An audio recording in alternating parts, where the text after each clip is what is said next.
Recently, we've received a few questions from parents who, in their own words, are at the end of their rope.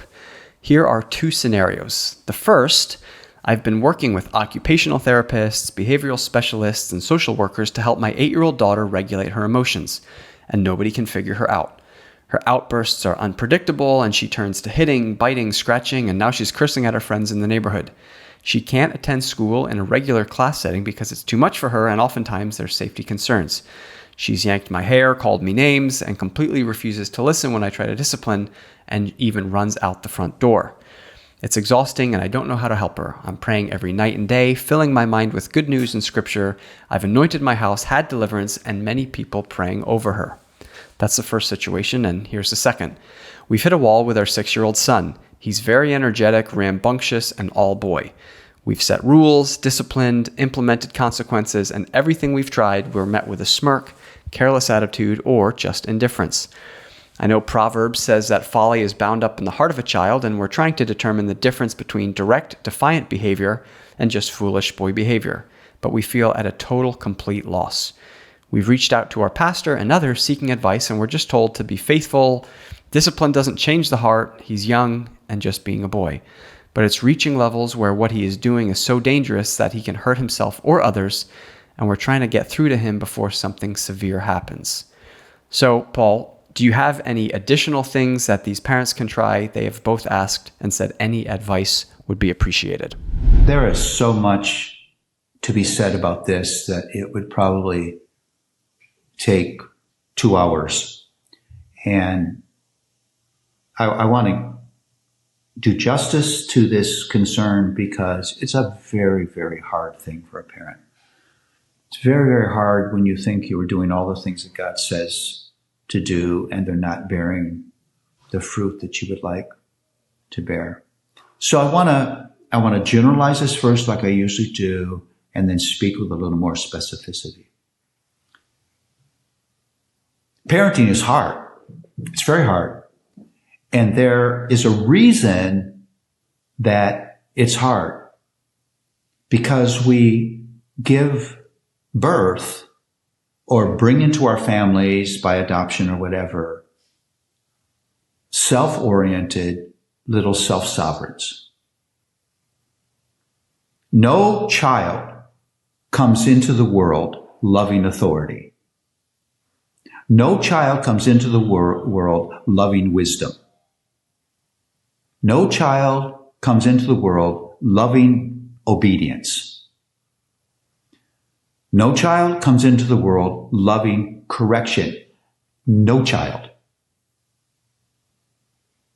All of these things cut against the desires of their little fallen hearts. Children want to be self-ruling. They want to think that they know more than they actually know. They want to be free to make their own choices without parental interference, and they will find ways of fighting you. Every child does that. And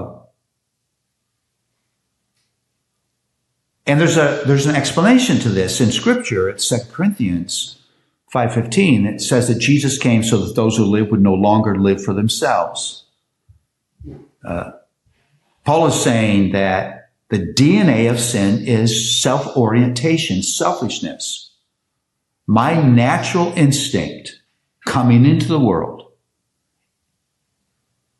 is the same as every natural instinct of every children coming in to want our own way in our own time.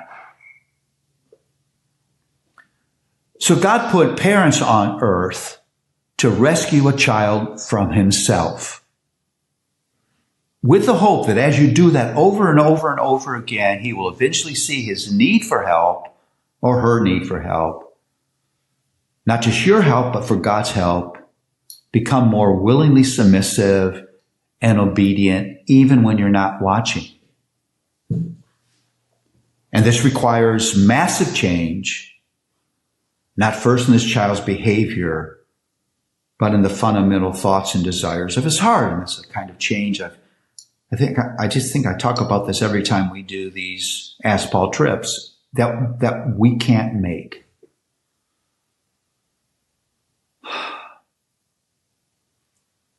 So what do?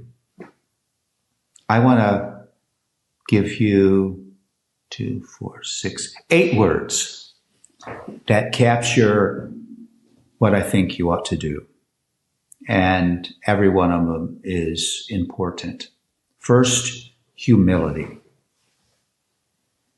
Just own your inability.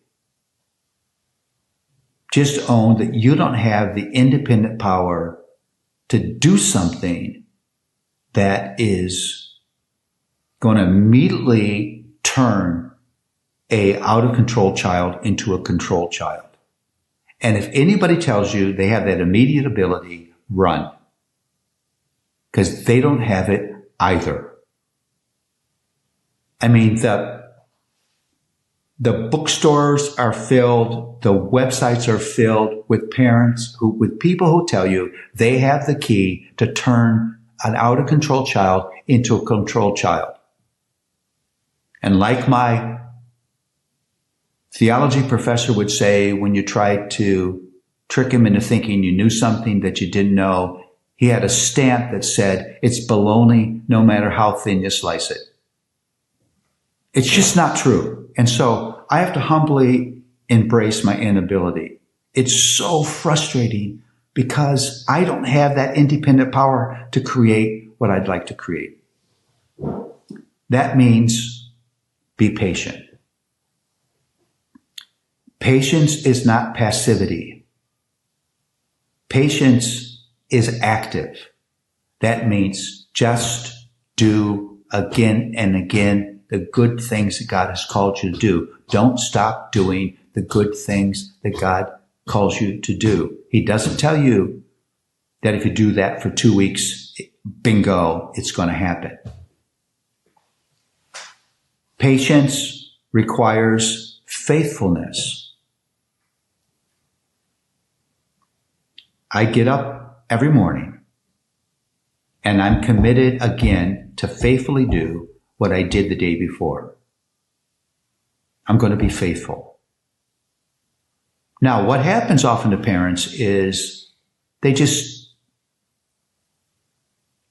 jump from methodology to methodology to methodology, hoping that there'd be some kind of magic out there somewhere. And that makes inconsistency for the child, confusion for the child. Every day they get a different parent. It never works. Be faithful.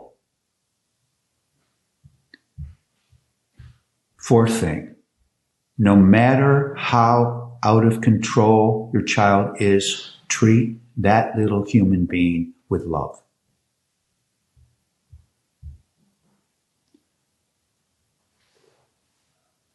Because love is the most powerful weapon in the universe. The minute you get down and you get dirty and you treat that child as unkindly as they treated you, you're not part of what God is going to do in the heart of the child. You're in the way of it. Give grace. Grace is not, again, being permissive.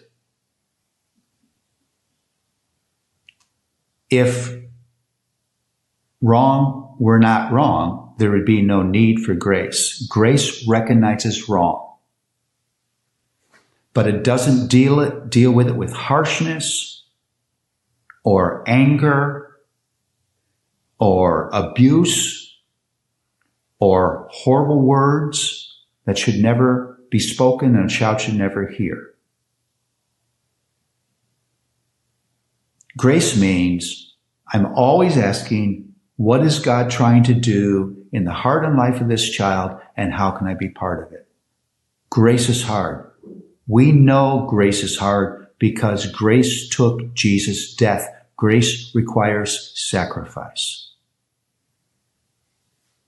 I've mentioned this when I talked about faithfulness, but I want to mention it clearly. Consistency. Don't keep changing the rules. That makes for a chaotic experience for the child. Be consistent. Even if the consistent things that God calls you to do don't seem like they're working, be consistent. That's the most secure place for a child. The place where the child has the greatest possibility of learning is when you're consistent. Seventh word is instruction. To the best of your ability, couple discipline with instruction. Teach. Speak into the heart of that child. Give the child the gospel of sin and redemption again and again. Take that child to Jesus again and again. Instruction, instruction, instruction. That's the passage in Ephesians 6, the beginning of the chapter, that says, bring your child up in the nurture and instruction of the Lord, nurture and training of the Lord, and don't provoke that child to anger. Instruction. Last word, I think, is terribly important. Community. You're not supposed to do this by yourself. And if you don't understand what's going on inside of your child, if it seems like it's not just the ordinary disobedience, rebellion, get help. Find wise, trained helpers, people that will help you and respect your faith, that can help you to understand what is going on in the heart of this little person.